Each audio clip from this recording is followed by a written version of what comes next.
Olá, boa tarde a todos. Como nós estamos com muita dificuldade no nosso relacionamento, no mundo que a gente está vivendo, as pessoas estão com dificuldade de se relacionar, de se comunicar.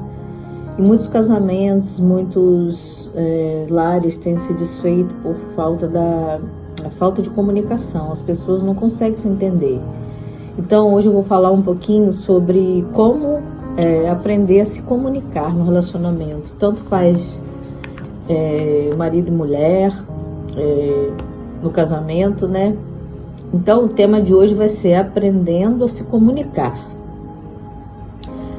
Grande parte dos conselheiros matrimoniais concordam que na base de todo bom casamento está a capacidade de se comunicar de forma eficiente. Por outro lado, quanto mais difícil for a comunicação, maiores complicações poderão surgir no relacionamento. O texto bíblico de Efésios, no capítulo 4, versículo 26 e 27, apresenta um conceito bem interessante e que diz respeito às relações interpessoais.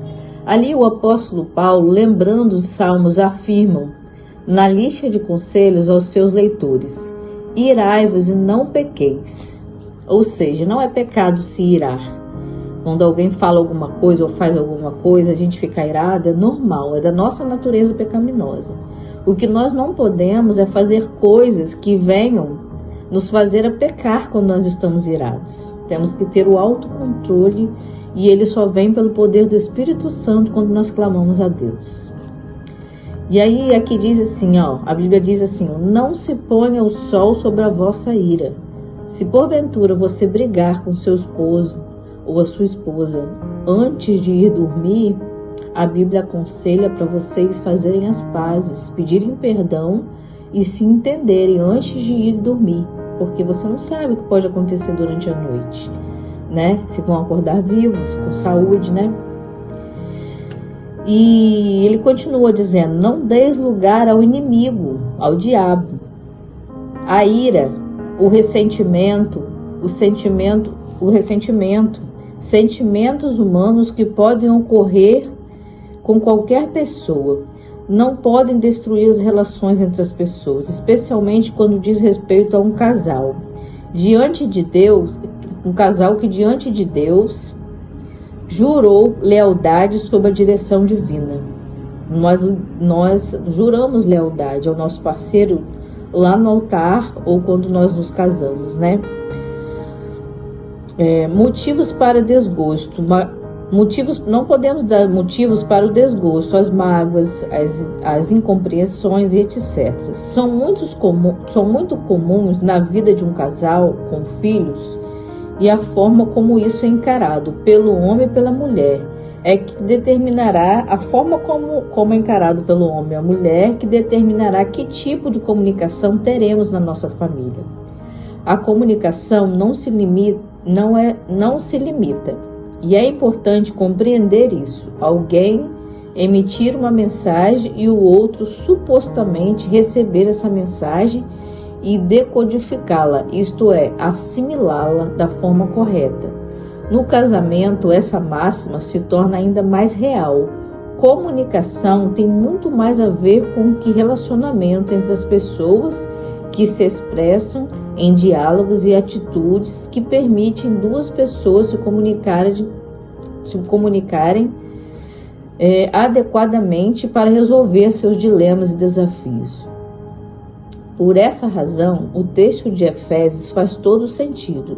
Não se pode falar em comunicação eficiente para um casal enquanto o ressentimento for forte e vivo entre duas pessoas que decidiram formar uma família. A comunicação entre o casal e, por consequência, com os filhos precisa partir de um lar em que as mágoas não sejam consideradas normais ou corriqueiras.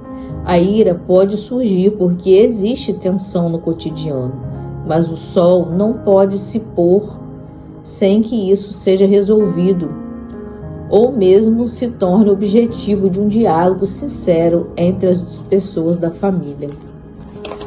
Isso serve para maridos, esposas, pais e filhos. A comunicação de qualidade no lar significa, portanto, deixar as mágoas de lado e suportá-las. Mas um passo importantíssimo que até vem antes é a necessidade de haver uma comunicação sincera e real com Deus. Quando a comunicação na família não está bem, é porque provavelmente o casal ou os filhos não têm tido uma boa comunhão com Deus.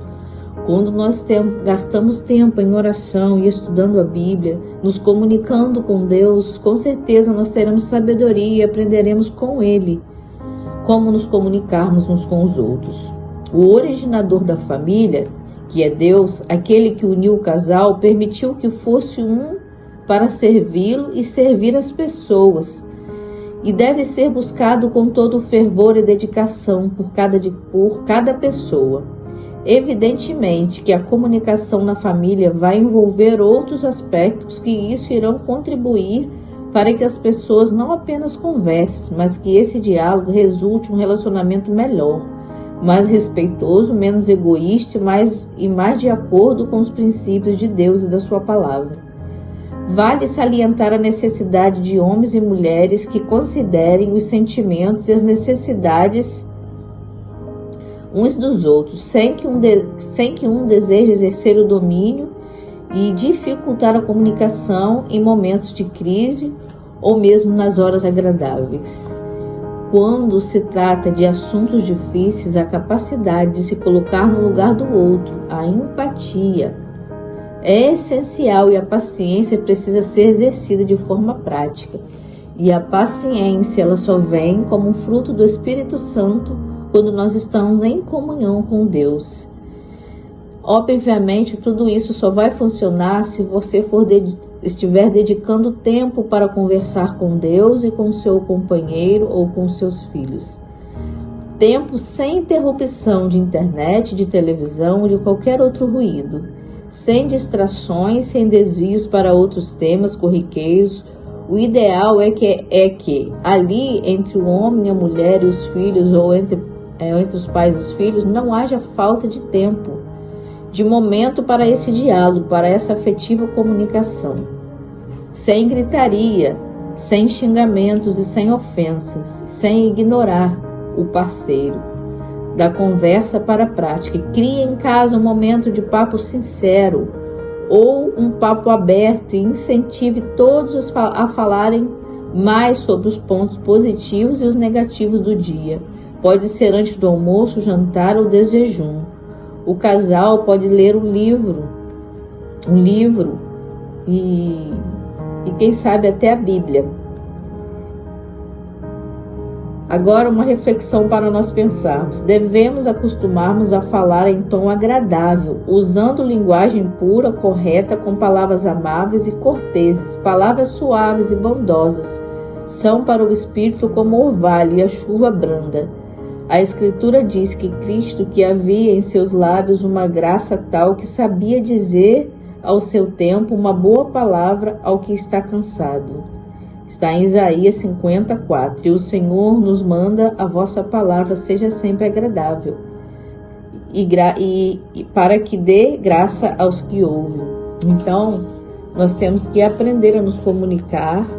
Para aprendermos a nos comunicar, temos que ter comunhão com Deus e aprender com o Espírito de Deus a forma como nós devemos falar